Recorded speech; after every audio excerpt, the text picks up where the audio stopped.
Joining us now is Sheitan Atigani with stories trending around the world. Hello, Sheitan. Hello, Doctor. Good to see you. Good to see you too. Good Hello, morning, Sheitan. Good morning. This is a pleasant surprise. It really Welcome is. to the morning show. Thank you. Lovely to be here.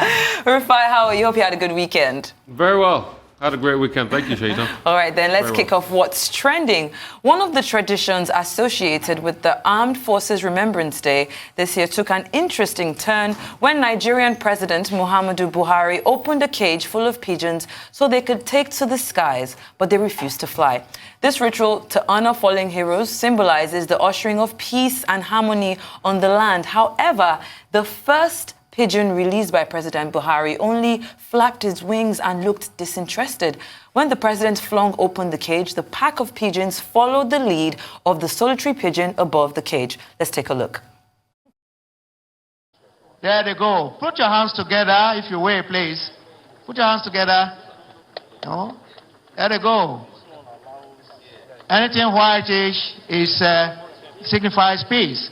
Now, His Excellency, the special guest of honor, the reviewing officer, Grand Commander of the Honor, and... Meanwhile, a similar situation occurred in Imo State when Governor Hope Uzodinma also tried to release pigeons into the sky to no avail. Let's take a look. As the Governor of Imo State, and it coincided with a national celebration like we are doing today. The only state that has that kind of privilege is Imo State. Wonderful, as he now releases the pigeon. Oh my God, the first is released in the presence and appreciation, admiration of the service commander. All right, then let's take some reactions. When the first tweet there reads, when the birds heard that their flying high signifies the nation is living in peace and harmony, the cage seemed the most secured place for them. The next tweet there reads, these pigeons have been seized and they are obviously on a no-flight list. Their passports, rather, have been seized and are obviously on a no-fly list.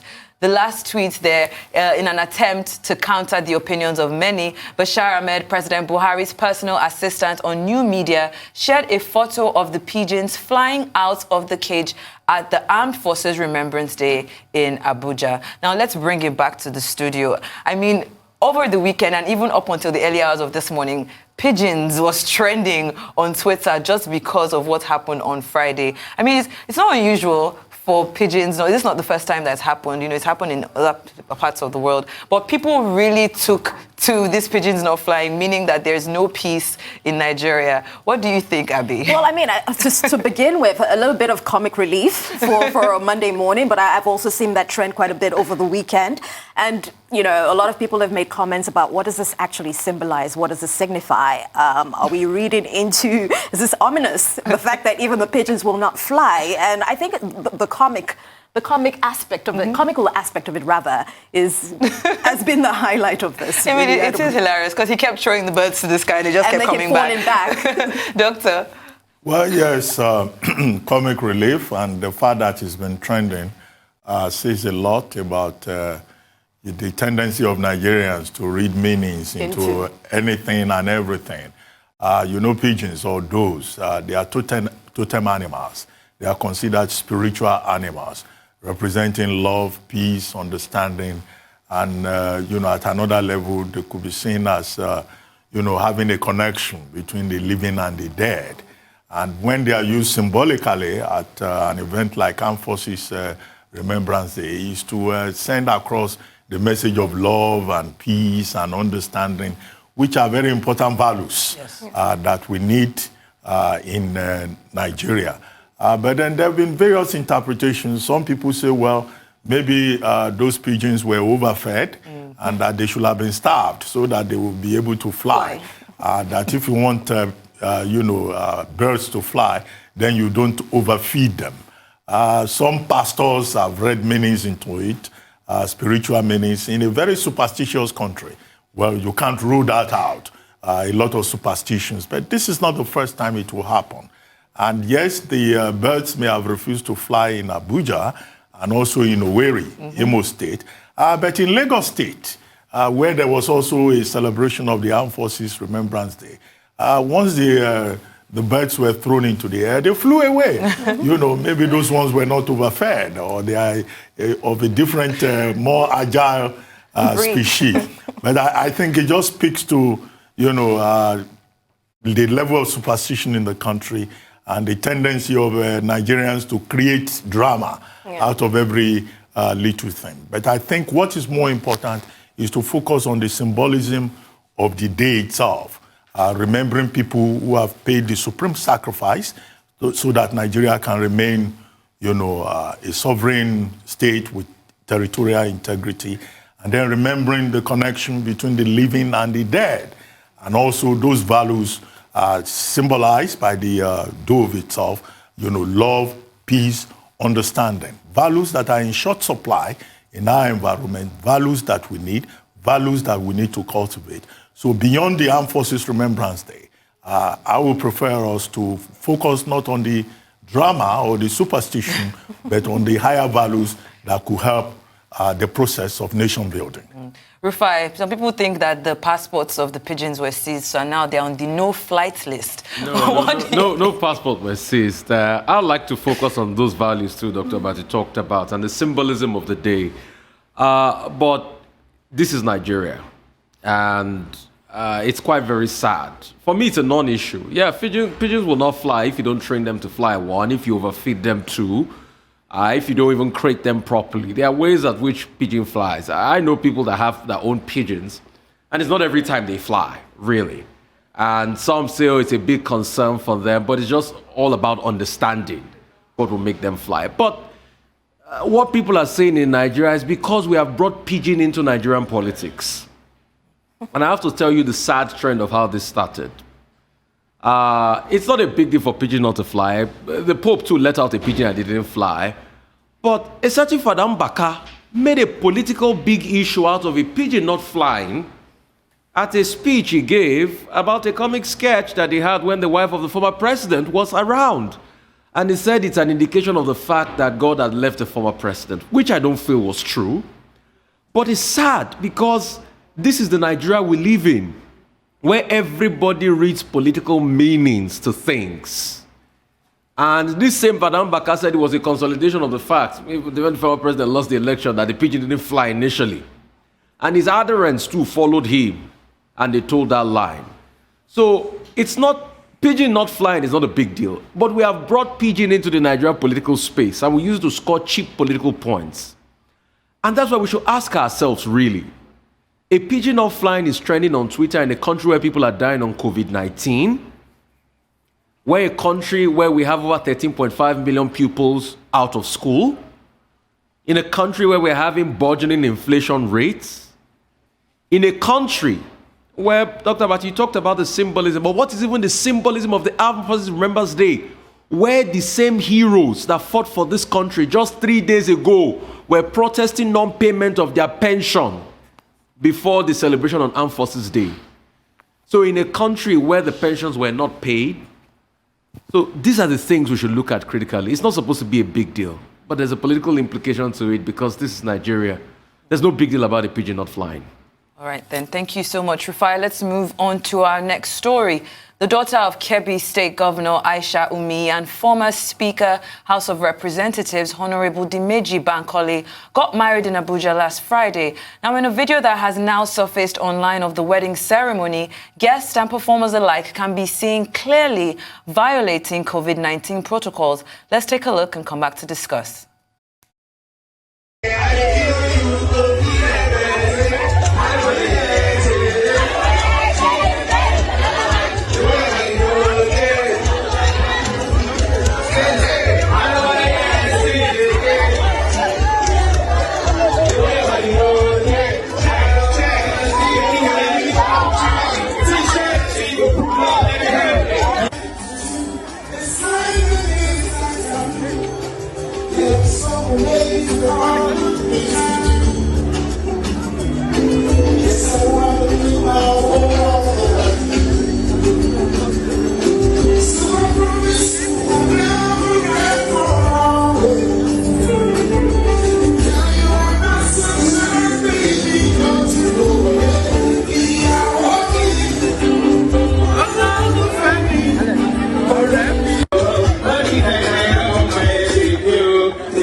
Well, there you have it. I mean, clearly from the video, you can see that they are in very close proximity. Performing there, I think the first person was Lekon from Big Brother, and then you had Dimeji Bankole and Joe Boy. All of them not wearing masks, and you could see the women trying, almost entering Lekon, some of them with their masks on their chins, some of them with no mask at all. Lekon, no mask inside, maybe because he's the performer. But then you see this, and obviously nothing, there's no arrest, there's nothing happening, and then you see the cases of the club raid last week that happened, where almost 237 people were arrested for violating COVID-19 protocols. And you wonder, is this some kind of special preference, special treatment that we're seeing here because these are public figures?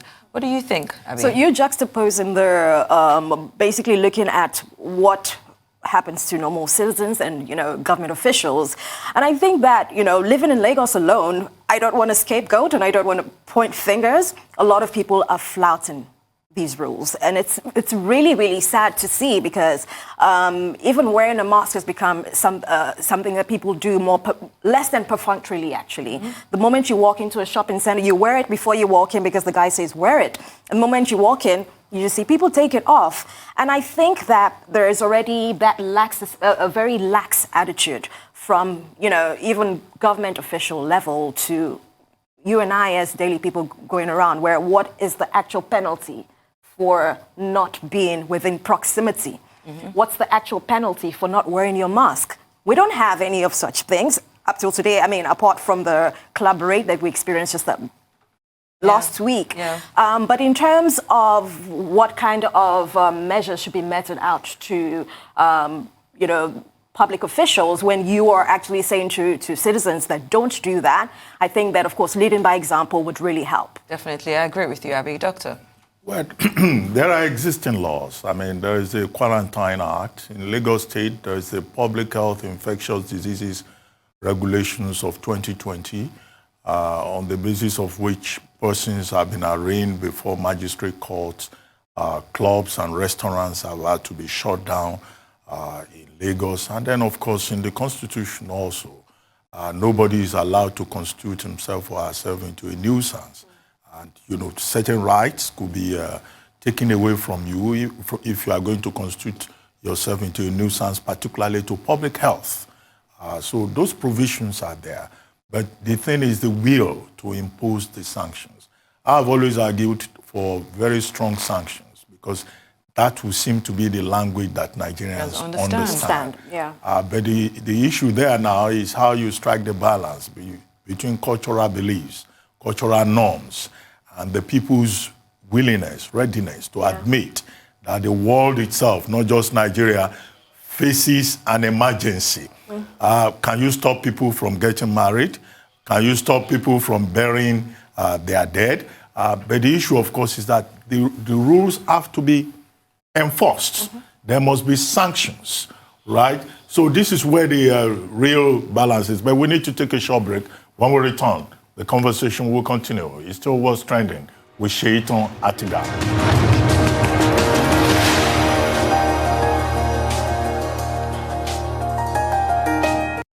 Welcome back to the morning show here on the Arise News channel. We're still looking at what's trending around the world with Shaitan Atiga. Yeah. Now, before we went on break, just by way of summary, I think what is important is sanctions.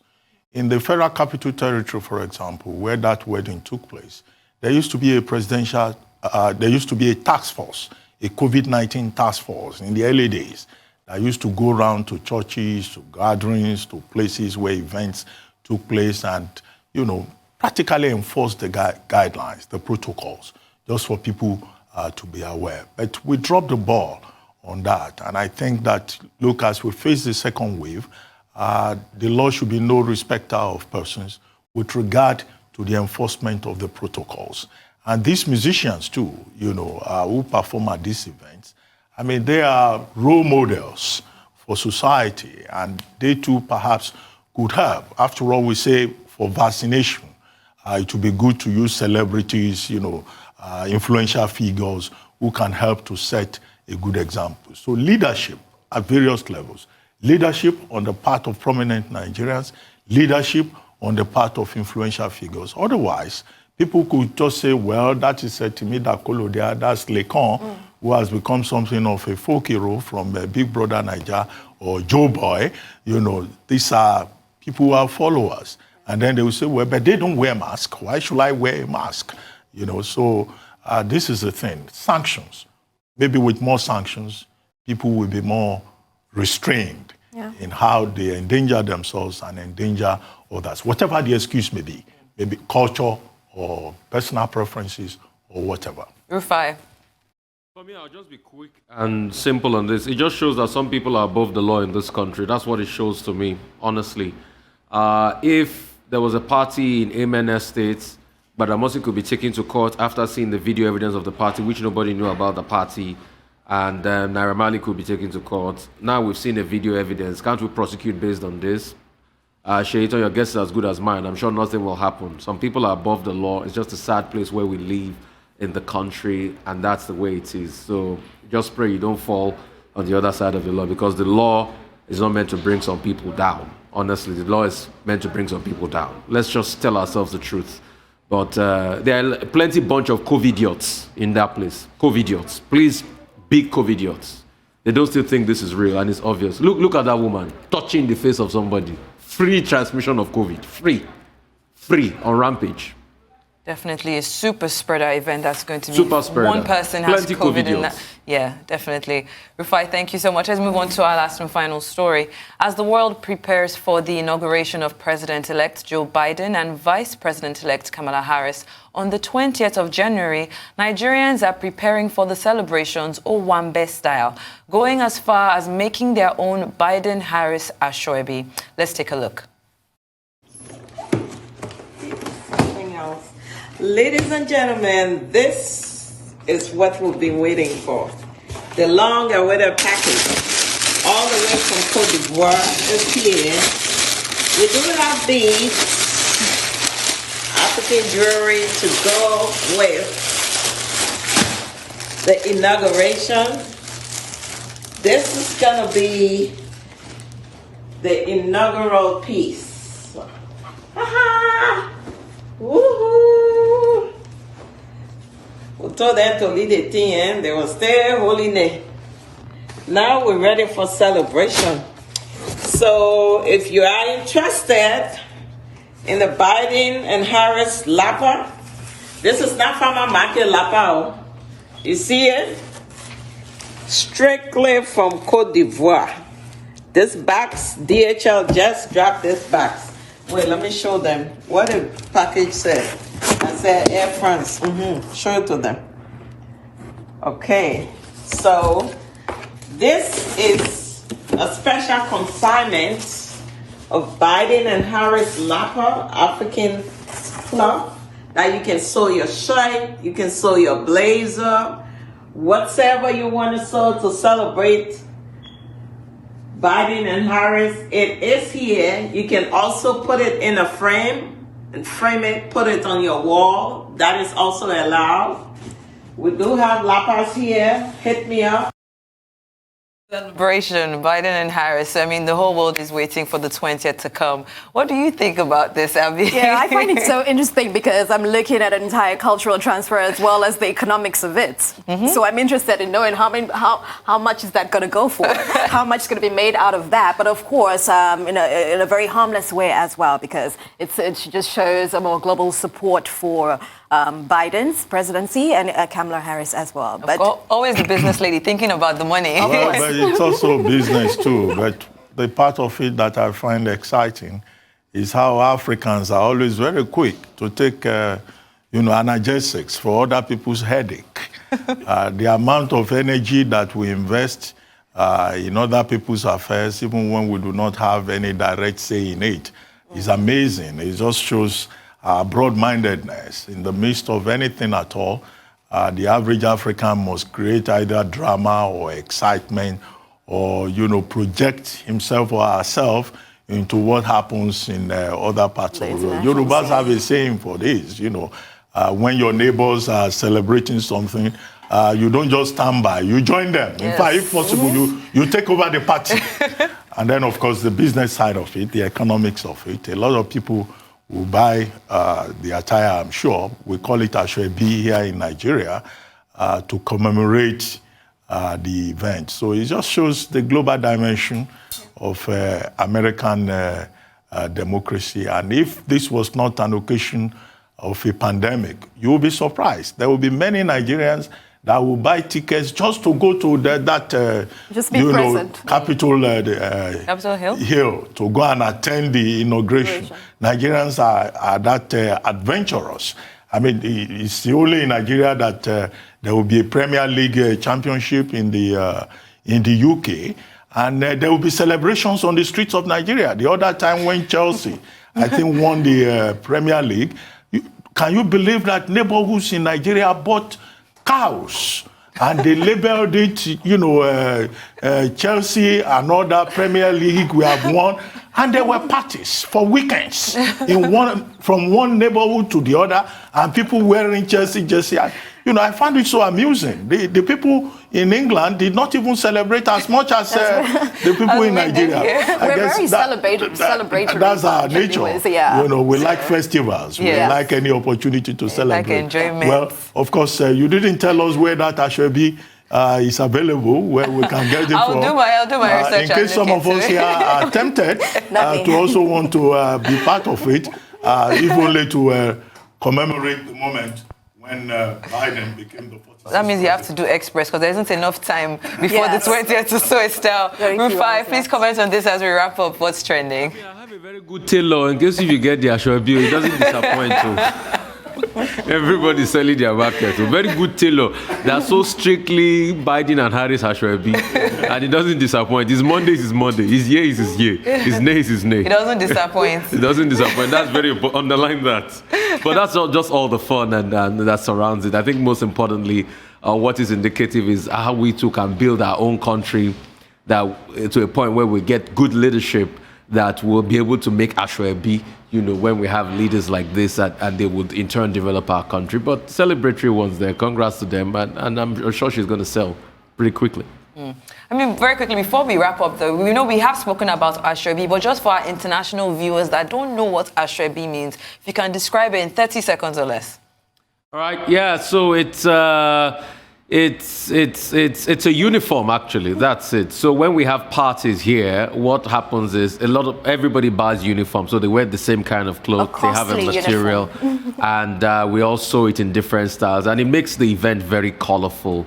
So what it means is Ashwebi. What it means is the family dress. Actually, that's what it means. Asho means clothes in Yoruba, and Ebi means family. So that's where the name comes from, Ashwebi, family dress, pretty much, that everybody wears in uniformity at an event. Thank you so much. Well, let's hope that whoever is selling that particular cloth will get a lot of patrons. And they can have their own parties wherever they are across Africa. Without violating COVID-19 protocols. Yes, thank you very much. Thank you. We look forward to seeing you tomorrow.